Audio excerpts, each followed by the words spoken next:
ইসলাম জিন্দাবাদ জিন্দাবাদ জিন্দাবাদ জিন্দাবাদ আমিরুল ইসলাম জিন্দাবাদ জিন্দাবাদ জিন্দাবাদ আমিরুল ইসলাম জিন্দাবাদ ইসলাম জিন্দাবাদ জিন্দাবাদ জিন্দাবাদ আমিরুল ইসলাম জিন্দাবাদ জিন্দাবাদ জিন্দাবাদ আমিরুল ইসলাম জিন্দাবাদ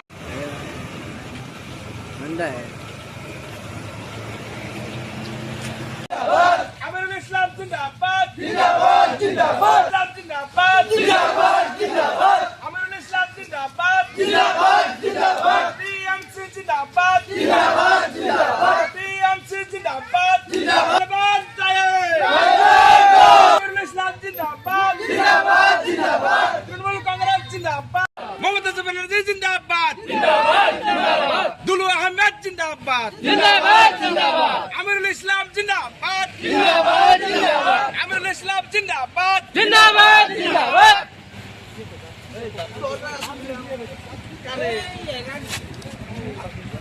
प्रथमे हरुआ भारतीय तृणमूल कংগ্ৰেছৰ সভানেত্ৰী माननीय ममता बेनार्जी डांगरियाक धन्यवाद जनाइছো।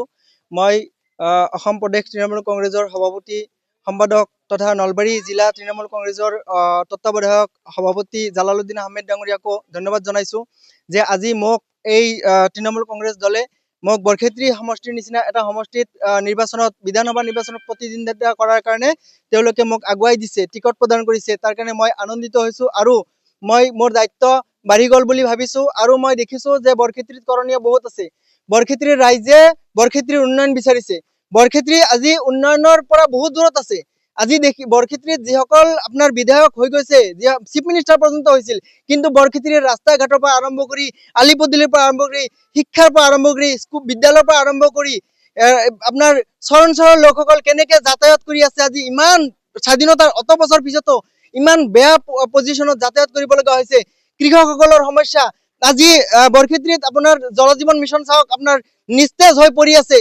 আৰু বিভিন্ন ধৰণৰ যিবিলাক আঁচনিৰ নামত ভেকভাওনা কৰি মানুহক যি প্ৰলোভনৰ ৰাজনীতি কৰা হৈছে, সেই প্ৰলোভনৰ ৰাজনীতিৰ পৰা আমি বৰক্ষেত্ৰীবাসীক উদ্ধাৰ কৰিব লাগিব। বৰক্ষেত্ৰীত যিসকলে ৰাজনীতিৰ নামত কালি ইমান বছৰে ভেকভাওনা কৰি থাকিল, বৰক্ষেত্ৰীৰ ৰাইজে বুজিব লাগিব। বৰক্ষেত্ৰীৰ সৰ্বসাধাৰণ ৰাইজে বুজি যে নতুন চামৰ পৰা মানে প্ৰতিনিধিত্ব কৰিব পৰা লোকক আগুৱাই দিব লাগিব। তাৰপিছত মোৰ বৰক্ষেত্ৰীৰ ৰাইজৰ ওপৰত মোৰ বিনম্ৰ অনুৰোধ, মোৰ আশা আছে মোৰ বৰক্ষেত্ৰীবাসী ৰাইজে বুজি পাব। আৰু এজন আমি বৰক্ষেত্ৰীৰ ৰাইজৰ লগত অত বছৰ ধৰি জড়িত হৈ আছো, যিকোনো সমস্যাৰ লগত আমি বিলীন হৈ আছো। গতিকে বৰক্ষেত্ৰীবাসী ৰাইজৰ ওচৰত আমাৰ আস্থা আছে, বিশ্বাস আছে যে আজি এই প্ৰচণ্ড বৰষুণক নেওচি বৰক্ষেত্ৰীবাসী ৰাইজ যেনেদৰে ওলাই আহিছে তাৰ কাৰণে মই তেখেতসকলক ধন্যবাদ জ্ঞাপন কৰিছো। সাংবাদিক বন্ধুসকলকো ইমান ৰাতি কিজানি 10:30 11টা বাজিব, সাংবাদিক বন্ধুসকলকো মই ধন্যবাদ জ্ঞাপন কৰিছো যে আপোনালোকে আমাক এনেদৰে মৰম কৰিব বুলি ভবাই নাছিলো। সমষ্টিত সোমোৱাৰ লগে লগে যেনেদৰে মৰম যাচিলে আমি নথৈ আনন্দিত হৈছো, ভাল পাইছো। আৰু নিৰ্বাচনৰ যি 9 তাৰিখে ভোট প্ৰদান কৰা হ'ব, ভোট শেষ হোৱালৈকে আমাৰ লগত এনেদৰে থাকিব, মৰম দিব, আশীৰ্বাদ কৰিব আৰু আমাক জানাৰ চেষ্টা কৰিব, বুজাৰ চেষ্টা কৰিব। আৰু আমি যিমান পাৰো বৰ্তমানলৈকে যিসকল নেতা বিধায়কে বৰক্ষেত্ৰীত MLA হৈ চিফ মিনিষ্টাৰ হৈ বিভিন্ন ধৰণৰ পদ লোৱাৰ পিছতো বৰক্ষেত্ৰীক কেনে ধৰণৰ মানে উপলংঘা কৰি থাকিল, বৰক্ষেত্ৰীৰ উন্নয়ন নকৰিলে, কেৱল তেওঁলোকৰ বেংক বেলেঞ্চ বঢ়ালে, কেৱল তেওঁলোকৰ সম্পত্তি বঢ়ালে, কেৱল তেওঁলোকে মাটি ক্ৰয় কৰিলে।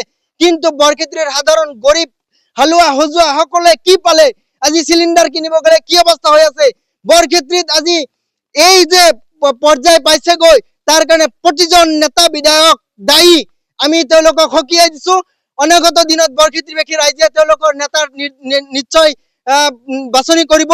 আৰু আমি অনুৰোধ জনাইছো যে নেতা বাছনি কৰাৰ ক্ষেত্ৰত সম্পূৰ্ণ ভাবি চিন্তি চাই যাতে নেতা বাছনি কৰে। এইখিনি কৈ মনোনয়ন পত্ৰ দাখিল কৰিম। অহা 23 তাৰিখ সোমবাৰ হ'ব আৰু সেইদিনা আমাৰ নলবাৰীলৈ ৰেলী হ'ব, যাত্ৰা এটা হ'ব। আৰু সকলোৱে মই জানো সকলোৱে এনেদৰে আজি যেনেদৰে আঁকোৱালি লৈ আগবাঢ়ি আহিছে, মৰম দিছে, তেনেদৰে সকলোৱে আঁকোৱালি আহিব, মৰম দিব, আগবঢ়াই লৈ যাব। 9 বজাৰ পৰা ইয়াৰ পৰা যাত্ৰা আৰম্ভ কৰিম বুলি ভাবিছো।